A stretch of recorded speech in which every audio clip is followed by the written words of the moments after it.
Welcome to the Zach Brown Show, the show that introduces you to old friends for the first time. I'm your host, Zach Brown. On this episode, I talk with Morgan Goodall and Josh Logue. We talk about their time in the Disney College program, the British view of America, and all the cultural experiences you can fit into a summer. All that and more after this. If you're like me, you probably wear clothes every day. You wake up and wonder, what am I going to wear today? The same old boring shirt as yesterday? No thanks. But don't worry, I've got you covered. You can order your very own Zach Brown Show t-shirt today. Visit tpublic.com and search the Zach Brown Show. In addition to t-shirts, you can get other fun logo gear like mugs, hats, magnets, and more. Get your Zach Brown Show gear only on tpublic.com. Please welcome to the show my friends from across the pond, Morgan and Josh. Yeah, thank you. These are guys that went from I've heard of them to quickly becoming family. And I have been aware of their parents who have been guests on the show before with the Great British Mickey Waffle podcast. Check them out on YouTube and wherever you get your podcasts. But tonight I want to introduce you to Sons of Wafflers, who are just some of the most outstanding people that I've ever met in this country or any other. But I just want to sit and talk to you guys tonight. And so first of all, thanks for coming on. Thanks for being here.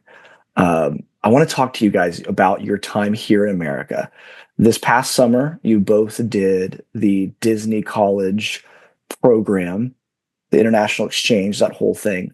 So I just want to talk about that. So first, before we get to that, Morgan, then Josh, talk about what it's like growing up in a Disney household.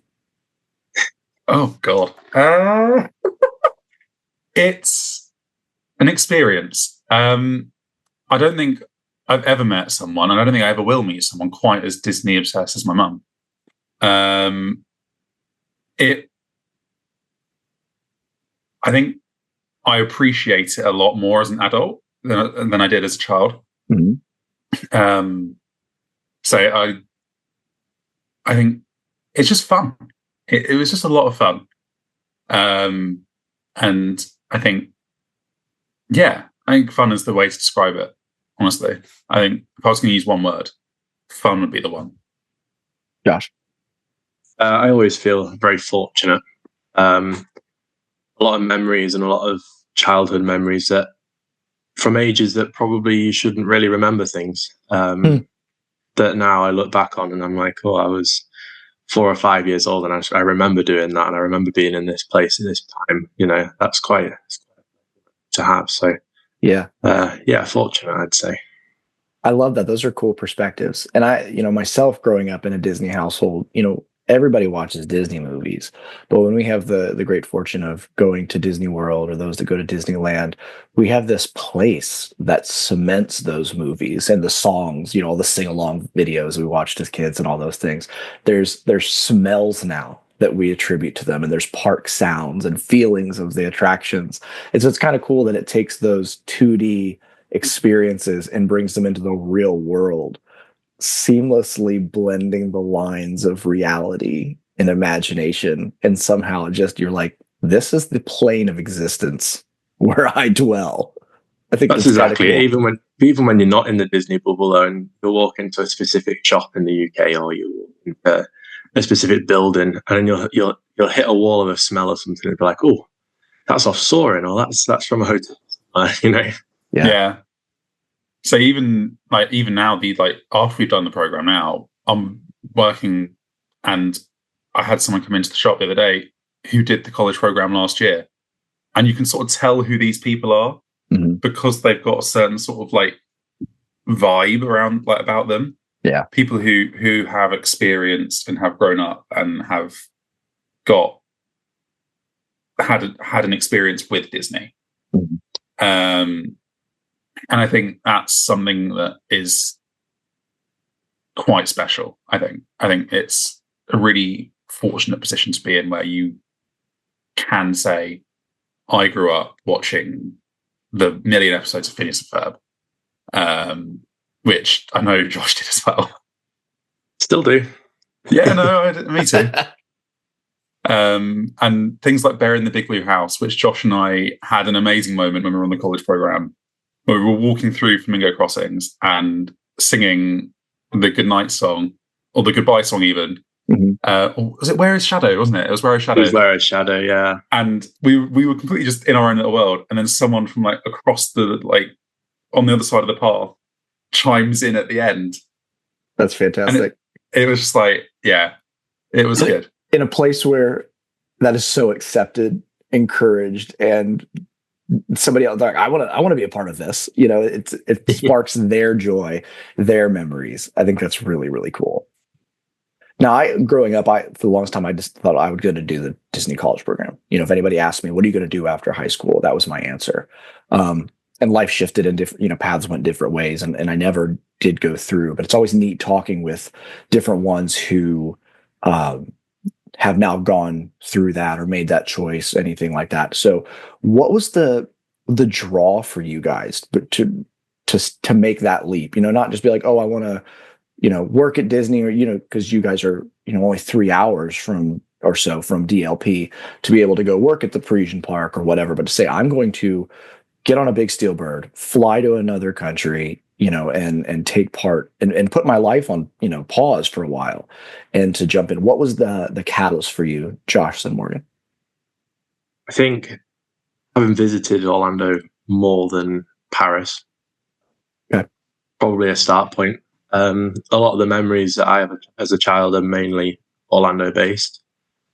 I think, you know, we're very fortunate where we live here, is that we have Europe on our doorstep. So for us to have an experience which is something completely unique and something completely different and a massive culture change, that's a massive tie towards the Florida program.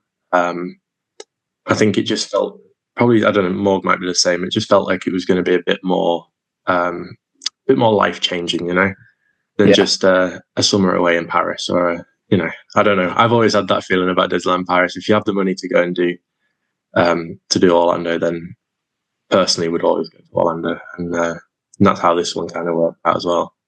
I think that's really cool that you said you had more experience in Orlando.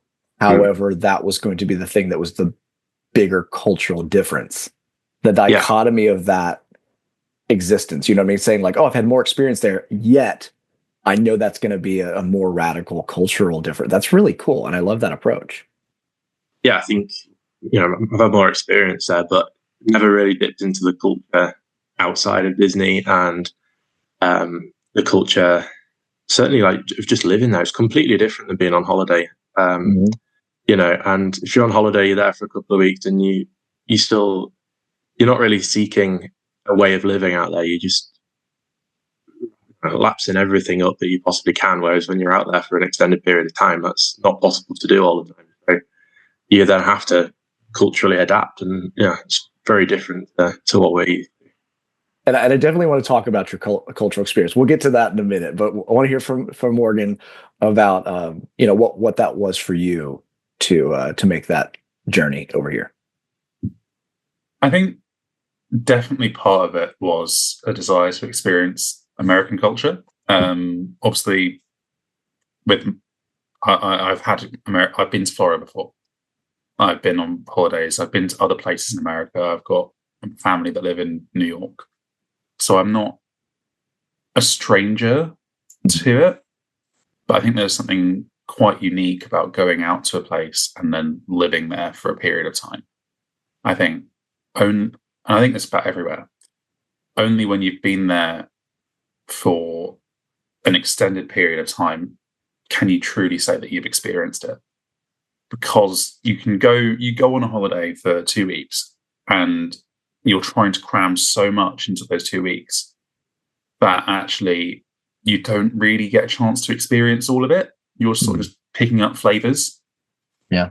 And then actually by doing the college program, by going out there for 3 months, we got to see a whole different side of Florida. We got to, and partially thanks to you as well, Zach, that we got to experience so many different things. We got to experience stormed off baseball games. That was the first one that came to my head as well when I'm thinking about cultural experiences, attempting to see a baseball game that never happened. But things like that aren't something common in the UK. I mean, storms are, but baseball games aren't commonplace in the UK. It's not on our doorstep. So being able to go and experience something like that with the locals, experiencing the local, with an American, a local Floridian environment, was something really quite interesting. I think as well, the college coming out there for 3 months of college program, it was partially I want to see what's behind it all. Yeah. What really makes the gears tick in Disney. And I think that was a really big draw as well. And I think it's neat that you both led off with the cultural thing. You didn't say, "Oh, I wanted to be able to have 3 months of free access to the park. I want to see the backstage. I want to do all that." You led off with the cultural experience of the country, the state. I think it's really cool. I mean, for me, I'm living here my whole life. My thing was like, "Oh, I want to be able to go backstage, or I want to say that I worked a ride, or I did whatever." So your perspective on it is radically different from what mine was. So I just find that really fascinating. That was your approach. And obviously, I think if you'd asked us that question before we went, I think the question probably would have been, "Oh, we're going to get to see all the parks. We're going to get to see behind the scenes. We're going to get so much access to X, Y, and Z." But actually, I think now I've had time to reflect on it and realize what the summer was. I think the answer now is the real reason we went. That's the biggest thing we've taken from it. I think that's an answer that's probably evolved over time, really. So there's nothing quite like having a mental breakdown in Walmart at 9 o'clock at night. That could be on a T-shirt. I just feel that Walmart probably has seen its fair share of mental breakdowns. So we'll add your name to the long list of. Proud to be there. Now, for you guys, you've now experienced it. You've been on the front lines. Morgan, you spent your summer in Epcot in the Connections ginormous shop, sporting your Epcot shirt tonight, and I love that. And Josh, in a radically different experience, was in the blazing heat of Orlando summer in Disney's Animal Kingdom, handing out folks. There you go. Got his amazing Animal Kingdom. Is that a Starbucks cup? That's the one. Yeah. Yeah. Drinks and hot dogs and popcorn and all those other things. And now that you've been through that, my question, people will ask me, living here, how's Disney different for you now? How's the magic shifted? And it's very easy that I can say, well, I don't work there. And so I can come and go as I please, and I can choose what I want to do. And if I don't go to a park for a month, but I enjoy resorts or whatever, it's my own thing. But now that you guys have had 3 months of being told where to be, and how to be the whole deal, how has the Disney magic shifted for you guys, Morgan and Josh? I think it's really important to note that Josh and I had madly different experiences when we were there, in terms of positive and negative. And that's why I find this so fascinating. So I'm really interested to just hear your collective experience. I think working in Epcot might have been the luckiest break I think I've ever had. I think I had such an amazing group of cast members around me at all times in creations, and just I was fortunate enough to be working in air conditioning, which is something I have over Josh. I can say I'm grateful for that one. But I think in terms of I think the magic has shifted in that it's not what you see, it's the fact that we know how it's done, and we know what gets put in behind the scenes to make it. So all the small little interactions, like you go through the shops and you see, or even I've seen it on TikToks in the Magic Kingdom now as well. But there's a group of cast members and there's a fork put on the road, or a forky doll. Okay. And they're waving at people saying, "Stop, stop, there's a fork in the road, you need to go around it." Even small little things like that are a little bit cringy, a little bit, oh, do I have to do this? But actually, it's knowing that the people who are doing that are having a really good time. Yeah. And that actually these small things are things that they've thought themselves or are so happy to be there doing. It's the people who make the magic. Mm-hmm. That is the magic now for me. Having been a part of it, I think, I really look. I still talk to a load of them now. I really look forward to the time that I can go back and see them all and go, hello. I think that's really what I'm missing at the moment. Josh, how has the magic shifted for you? Has it all melted away? Well, yeah, that's definitely one way to say it.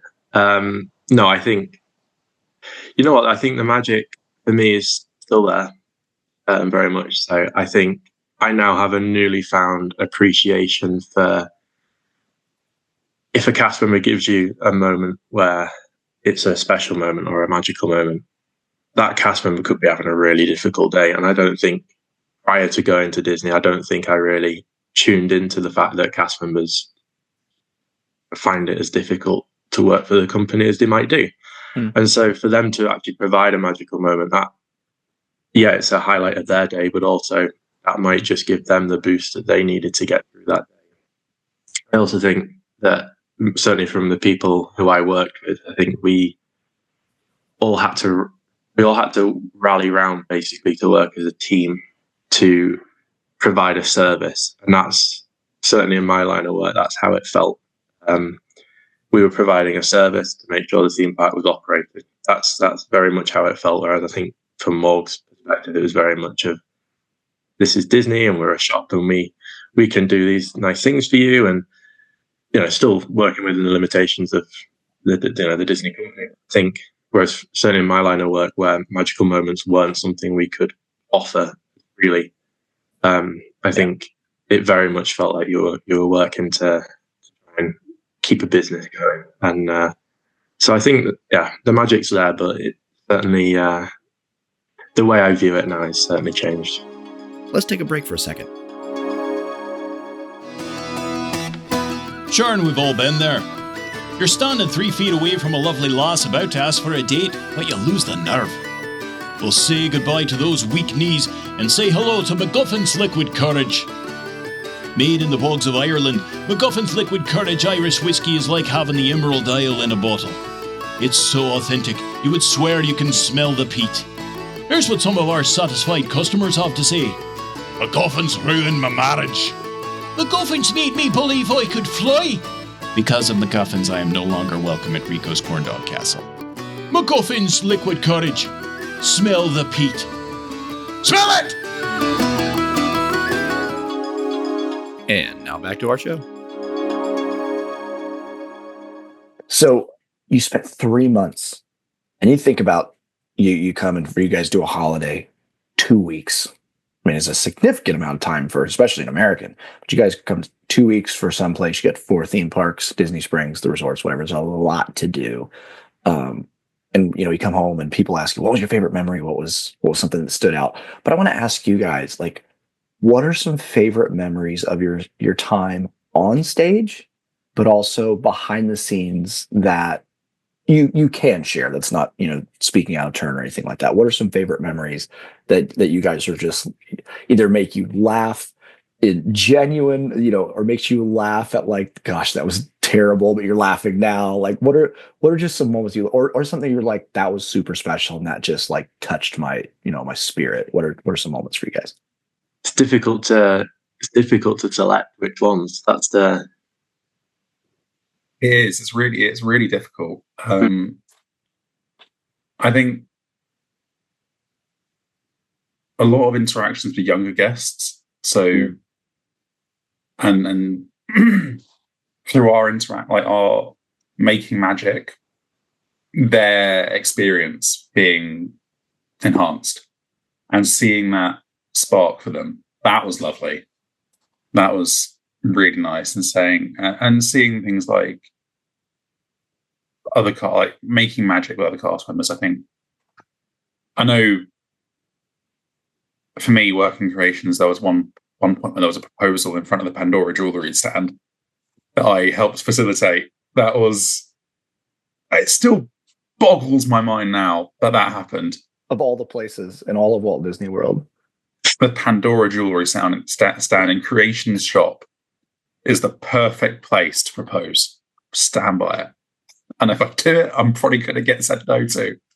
To build on that one though a little bit, not one of my favourite memories, but the one that probably gave me one of the biggest chuckles. And I was working outside Everest, and this couple were on their just proposed badges on, and so I was like, "Oh, congratulations, guys! You know, where did you get down on one knee?" And he goes, "Oh, it was there in Disney." And I was like, "Oh, that's brilliant." And I said, "In front of the castle?" No, not in front of the castle. He goes, "Oh, in front of the actual golf ball." No, it wasn't there either. I was like, "Oh, go on, where was it?" I had the seas with Nemo. And then when she said yes, and the seagulls all go, mine, mine, mine. That's weird, but funny. Crazy. To each their own, I guess. You've got to get the comedic timing on that one perfect. Yeah. You'd have to be staking out those seagulls for a good few days, wouldn't you, to know when they were going to go off. So bizarre. So you talked about coming over, and the thing that really, looking back on this now, really drew you to the college program itself. I want you to speak to the cultural differences that you experienced. What were some things that, like, maybe didn't necessarily you didn't expect, that you were like, oh, I really didn't think that this would be a thing, or something that really kind of caught you off guard in a seemingly similar people? You know what? For me, probably this is going to sound really cringy, but even like just having you on our doorstep, like, that's not something that at home we have. Having what? So having you on our doorstep. Oh, me? Yeah. You were a bit of a cultural difference to us. You know? We had an American friend. I'm sure Zach's been described in many ways, but a cultural difference is not one of them. I love that. When you think about the amount of cultural different things that we did with you, Zach, though, you know, we went. Oh, you took us to the Waffle House, and we went to. Well, hold on, we got to set that up for a second. That's a cultural difference in itself. Massive I knew when these guys were coming over. I'd spoken with your parents, and I said, "Look, I have to show these boys a good time." And I knew you had, you didn't really have much experience outside of that Disney bubble, and you were supposed to have these cultural experiences, whatever they were called. And so I thought, well, what's the most American experiences that I can give these guys? So I made a list on my phone of places to go and explore and see and do and eat, the whole deal. And I thought, well, stop number one has to be Waffle House, because it's going to be cheap. It's not going to be great, but there's something about it that is just so gosh darn fantastic. And I'd been around Morgan a couple times, but I'd never met Josh before. Didn't know what I was, working with, but quickly learned, game for anything. I pick these boys up when we go to Waffle House, and you guys just dove in. I was so thrilled, honestly. Tell me about your Waffle House experience. Could be a whole podcast in itself. It could be. It definitely could be. Waffle House. There's no other way to describe it other than Waffle House, really.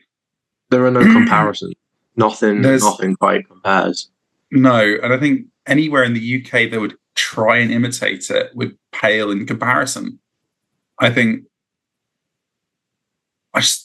there's something truly charming. And this is such a British way of putting it. There's something truly charming. There is a charm to it.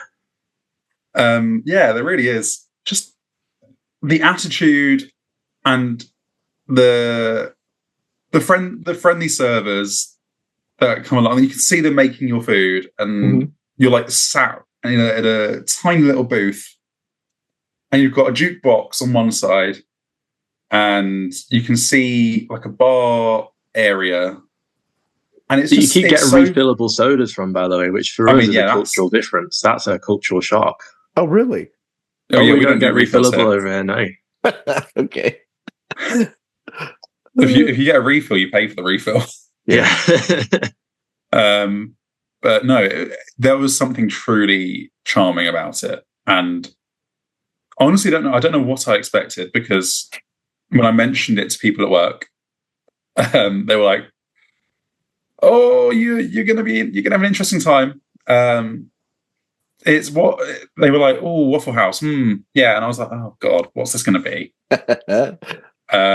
But I was pleasantly surprised. Actually, I think it lived up to and more the hype.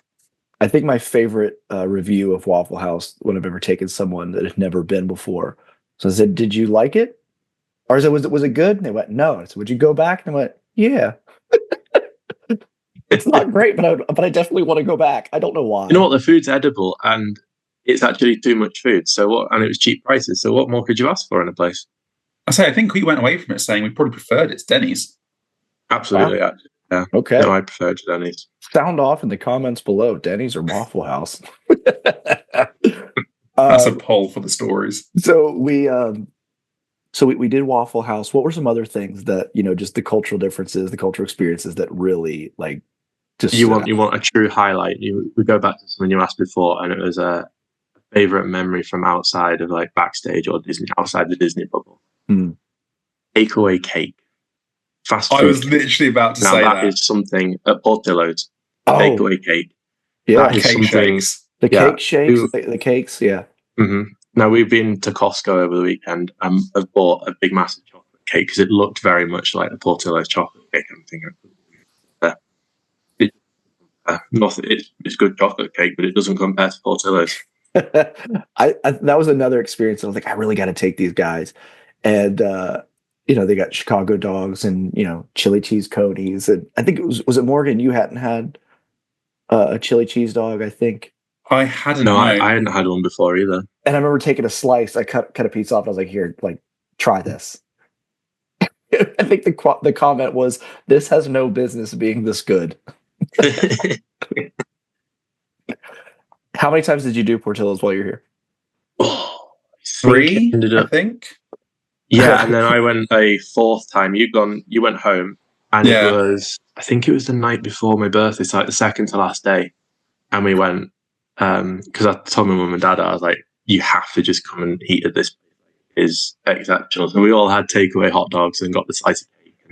And that ended up being my birthday cake, incidentally, actually, the next day. That it just delights me greatly. Did we not Uber Eats it at one point as well to Flamingo? Yes, we did. Yep. Along with many other things that were Uber Eats to Flamingo. But the one evening I remember... Morgan, I think, was stuck in work, and I have to back up. We attempted to go to a local baseball game. Attempted, I say, and because we show up. By the way, yeah.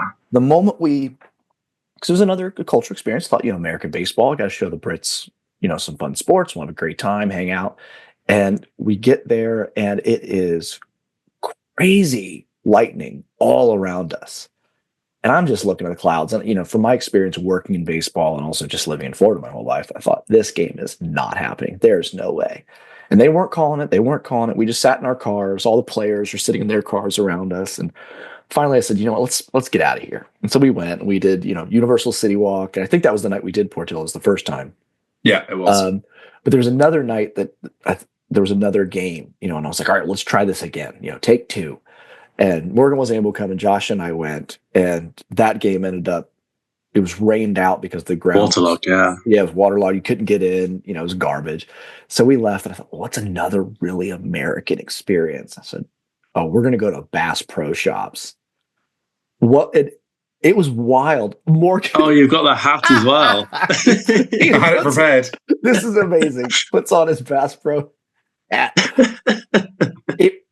I knew that it was going to be a cultural experience for Josh, but I didn't fully expect the kind of just shock value that it was for you. Tell me about your experience in Bass Pro Shop and how that was just so radically different for someone from England. No, you see, I think this was the first time I felt that me or Morg had given you a cultural experience in the UK, because we go in there and in front of me is this counter of 400 different guns, and there's guns stacked up on the side, and I'm like, whoa, this is not right at all. And there's a whole gun arcade in there, and so we have a go on that, and I was hopeless at it, and then you're knocking them all down, and I turn around to you and I say, that's the first time I've actually seen like a gun just like lying right there. And you're like, do you want to touch it? I'm like, yeah, I do. It's like, but that was new to you, the fact that guns in this country and just they're not available at all, let alone just pop to your local shop and pick one up. And that was something I didn't even consider. We walked in, and I've grown up, in the South my whole life, and my dad's from Ohio, so going and like hunting is totally normal. And so having shotguns and rifles for sport purposes, things like that, don't think anything of it. And growing up 20 minutes from Alabama, need I say more? I mean, it just is part of culture.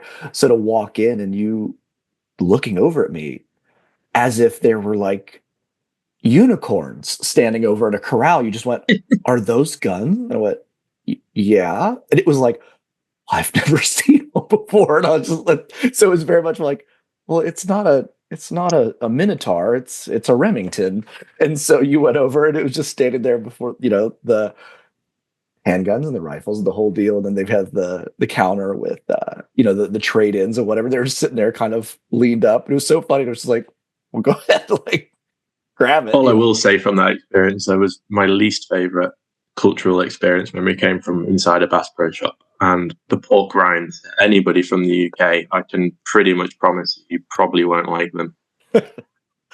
Quite horrific. I just thought, well, I've got to have them try something else. This is, again, very Southern, very, it's a very American. And just the look on your face, it was priceless. And they weren't even these things that smelt nice. You smelt them and they still didn't feel like they were going to be good. And you're like, you have to try it. So I got like the tiniest little one. And it was just as horrific. It was the funniest thing. It was like, what do you think about it? Like, this is the most horrible thing ever. Not good. So I'm glad I didn't try those. I got taken to Bass Pro by a friend, hence the hat. And I didn't get to try the pork rinds, but I had a similar reaction to Josh for the guns. I was like, I think there are just guns on the side, are there? And my friend Chris was like, yeah, they're there. And I'm like, right. And then someone came up to us and tried to sell us a nice shooting holiday in the middle of a desert somewhere. And I'm like, could have extended your program there more. I know. I'm not sure the US visa department would have been happy with me saying, yeah, I'm just going to stay a bit longer because I want to shoot a gun in the desert.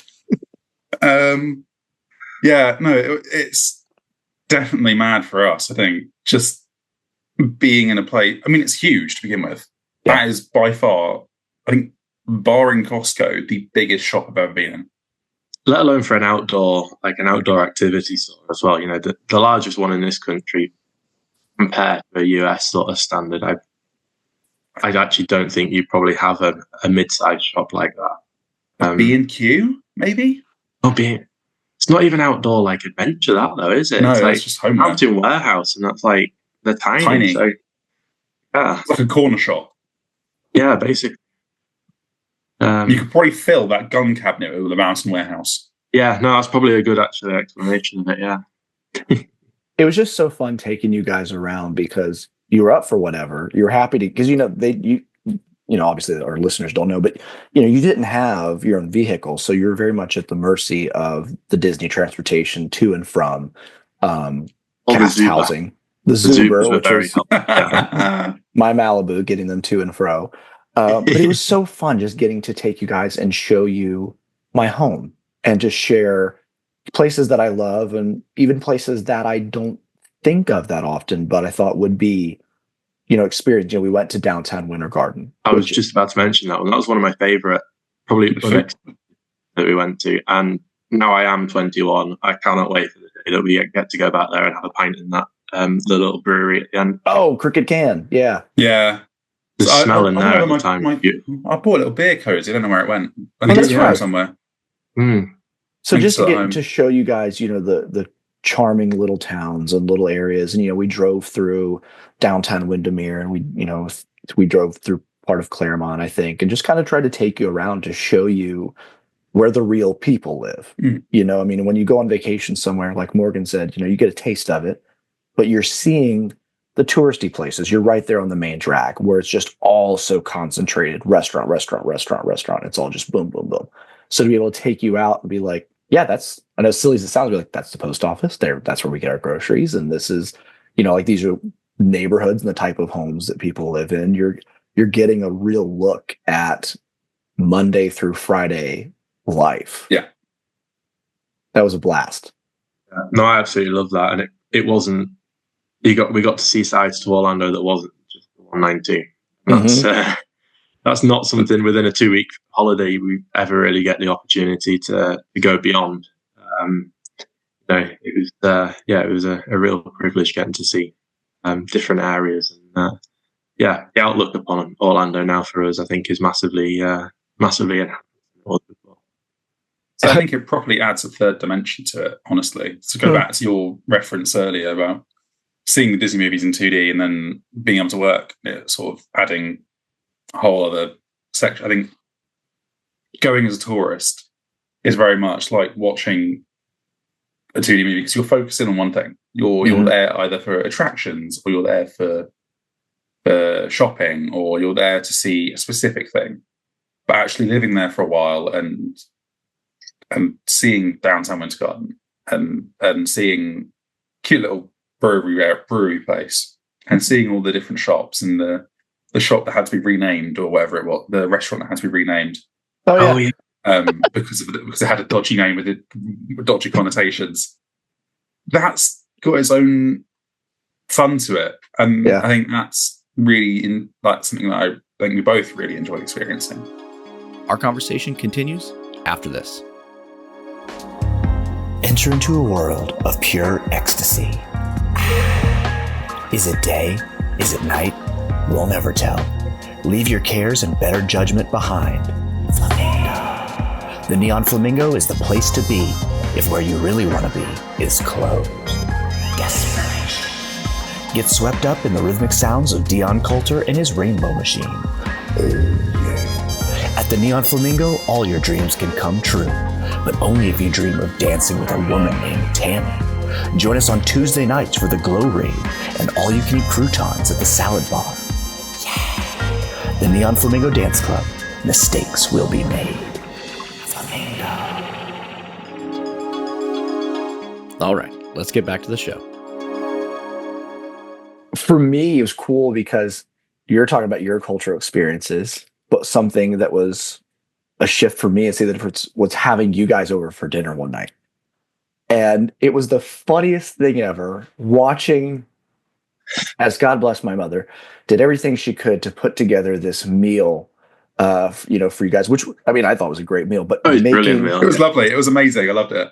Doing her interpretation, American's interpretation of, was it Yorkshire pudding? Yeah.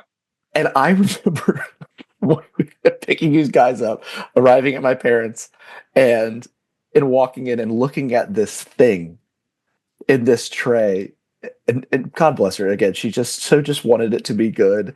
And I look at it, I went, this looks awful. I mean, this absolutely looks like this has already been chewed, been digested. The problem was we picked it up in the car on the way over because you'd said to us, you're like, oh, my mum's made us a roast dinner and there's going to be Yorkshire pudding and everything. I turn around to Morgan, like, oh, Yorkshire pudding right now. It hit me right back home. And then we get there, and honestly, the meal was beautiful. It really was like one of my highlights of the whole experience that night. Getting to speak to your parents, you, and yeah, I really loved that night. And when they saw the Yorkshire pudding, and I remember me and Morgan trying to suss out a way of like trying to tell her it wasn't the Yorkshire pudding that we're used to, but it still tasted good, and it was still brilliant. It did actually taste quite nice. It tasted all right. Yeah, really, it tasted really good. It just didn't have the right shape, and it just looked awful. Consistency. Yeah, shape, texture. Probably the way I described the way the Yorkshire pudding looked was like stuffing. Yes, absolutely. And I think you're being kind there. I mean, I've seen, like joke store, like fake vomit, and it had the same kind of look to it. I mean, it was tasty, but it was one of those visually appealing. It was not. And you guys were just champs, absolutely pushing through and being so British in your diplomatic approach to your commentary on this. See, that's one thing I would say we probably learned, to be fair, is if you needed to bring up a tricky subject, just turn your British charm on, and the Americans they'll go for that 9 times out of 10. So I did see on I had it advertised to me the other day. I had a Yorkshire pudding tray advertised to me on Amazon, and I almost took a photo of it and said, "Can I send this over to you?" That's amazing. I love that so much. And it was great just to have you guys over, and our house is no stranger to international travelers. And it's just been always so fun to have different people over just discussing the differences in the small things. Because I think it's those small things, I say it all the time on the show, that is about making the world that much smaller and that much more friendly. And it's those little things, sitting and just sharing a meal and asking the thing, well, what's yours like? How is this different from yours? And tell me about it. What do you do for Christmas? Do you do Christmas? What do you do when you have, people over for like a Sunday dinner or whatever? And just sharing life. And I think you do this probably as much as I do, and sit, and as somebody's telling this, you're picturing their house in your head, or you're picturing that meal, or you're kind of, I think they call that sondering. You're kind of putting it together, someone else's reality in life. And it just is so cool when you're sharing just life. And you guys are thousands of miles away, and knowing like you have hopes, you have dreams, you have hunger pain, you have, the foods you love, the food that your parents make that you go, man, they tried so well. And it just looks god awful, but you're still doing your best to just present, your very best to people in your home. And everybody does that. I went to Guatemala when I was in my senior year of high school, and there was this little hut that we went to, and it was made out of grass and mud. And this woman welcomed us in, and she was literally sweeping the floor that was made of earth. I mean, there was no cement, there was no stone, it was nothing. And she was doing everything she could to make her home presentable for these international travelers.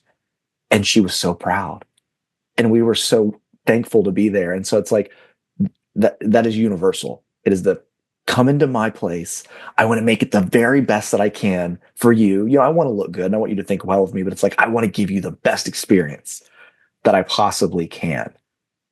And you guys did that. You came here to our country and participated in the Disney College program, and you said, I want to give you the world. The people at your popcorn and your drink cart, the people at your, shop, you said, I'm going to make this the very best I can for your experience. Yeah, I want to look good, but I want you to have the greatest experience that you have. So I commend you guys for traveling all this way and creating that magic, giving that experience to those people. No, that's really appreciated. Yeah, I think it was just as special for us, actually. I think when making magic, I don't think you often realize that has an impact on you as well when you're making it. I think it goes both ways. I know that interactions with guests can be either amazing, or they could not go the way you want them to. And people are people. They're having good days, they're having bad days. And I think it's you get the most out of it when you make the most out of it, and you get out what you put in. I think that's something Josh and I went into the program really really keen on doing. I know a lot of the other people on the program, they went out there. Maybe it was their first time going out of the country. It was their first time living away from home. It was their first time doing something of this scale. And it's very hard, I think, to compare all these different experiences. And I think I think a lot of time you can really focus in on, yes, I'm working at Disney. I think that's what happened a lot. But in the broader picture, I think that Josh and I both did this. I think we thought we're living in America. We're living abroad in another country for a significant period of time, away from family, away from significant others, away from loved ones. We need to make the most of it.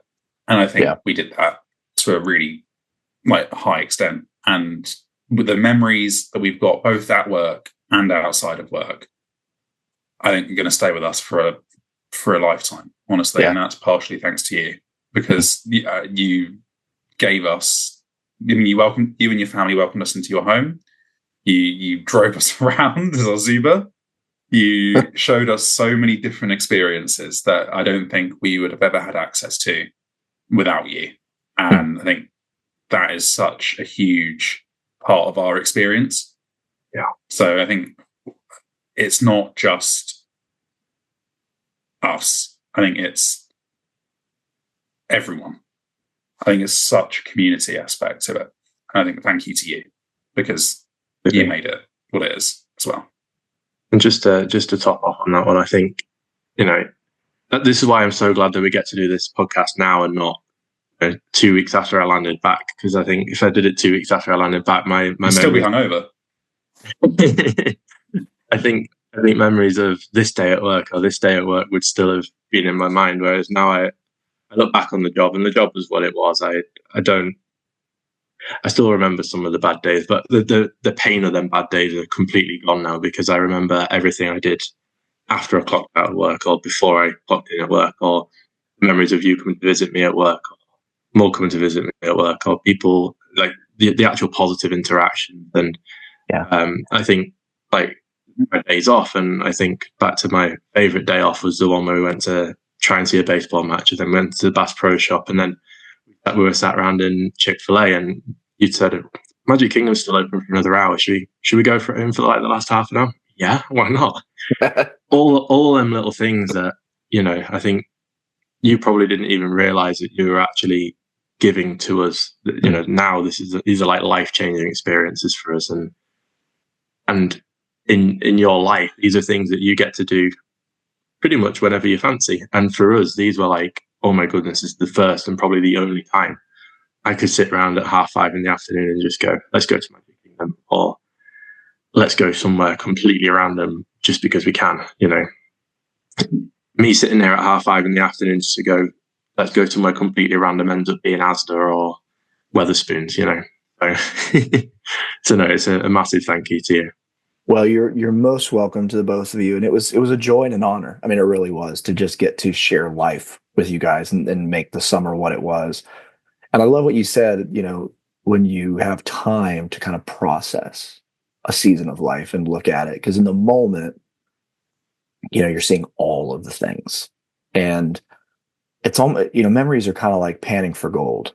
You've got the sand, you've got your rocks, and there's the good stuff is in there.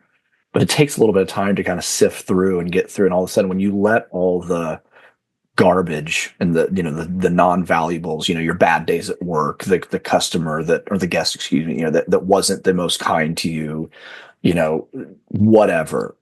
Those really aren't oftentimes the things that we carry with us. And if they are, we shouldn't. But then you hold the gold nuggets that are those. Yeah, we just, we're sitting in Chick-fil-A, and first of all, I got to experience Chick-fil-A for the first time and what Chick-fil-A sauce was, and all the had a revolution of what life could be. And then to go, let's just go to the park. And that was fun. It was so spontaneous. And you're like this was a nugget of a moment. And I love that when you're standing on this side of history, when you're standing on this side of those memories, and you look back and you go, God, that was a blast.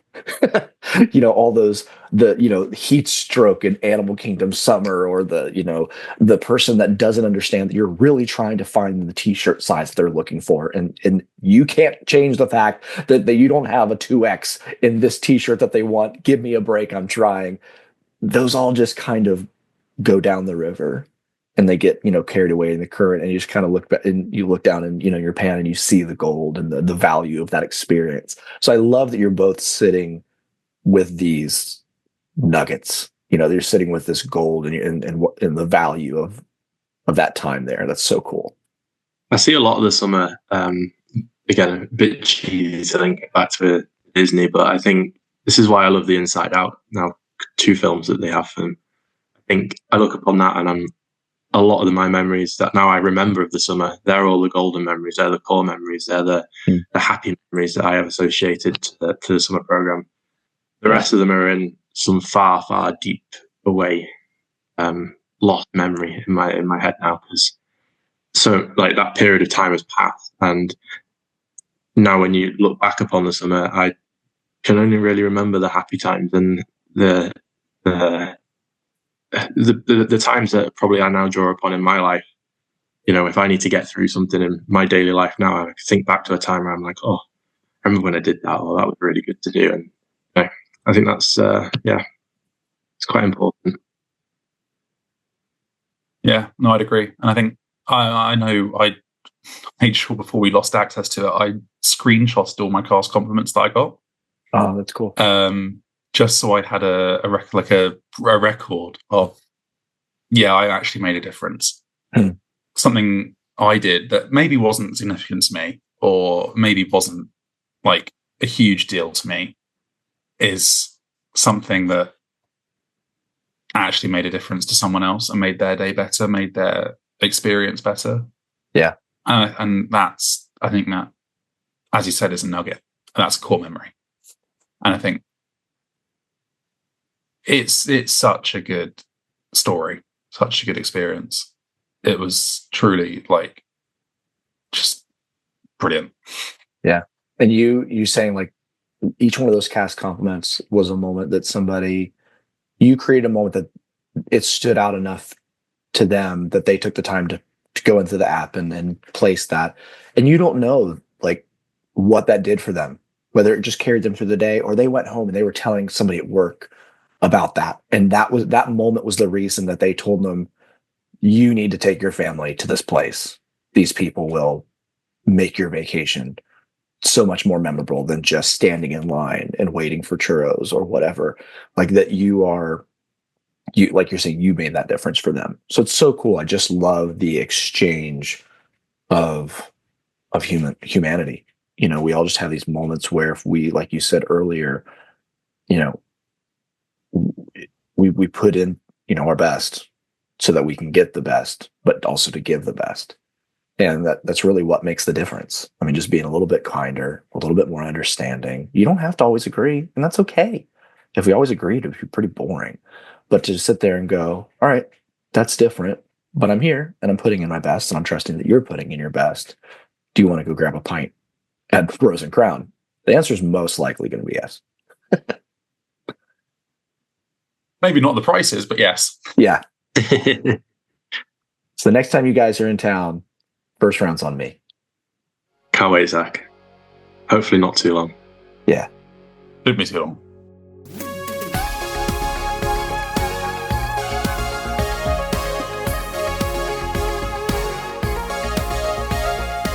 Thank you for joining us for our conversation. I hope you enjoyed it as much as we did. And if you did, please tell a friend. And if you would, take just a moment to leave a 5-star review on your favorite streaming platform.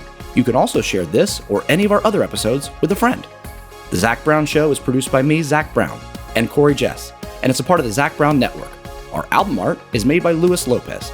Our outro music is Nurse by Corey Jess. You can follow him on Instagram at corey.jess.productions. You can follow the show on Instagram or Facebook at The Zach Brown Show.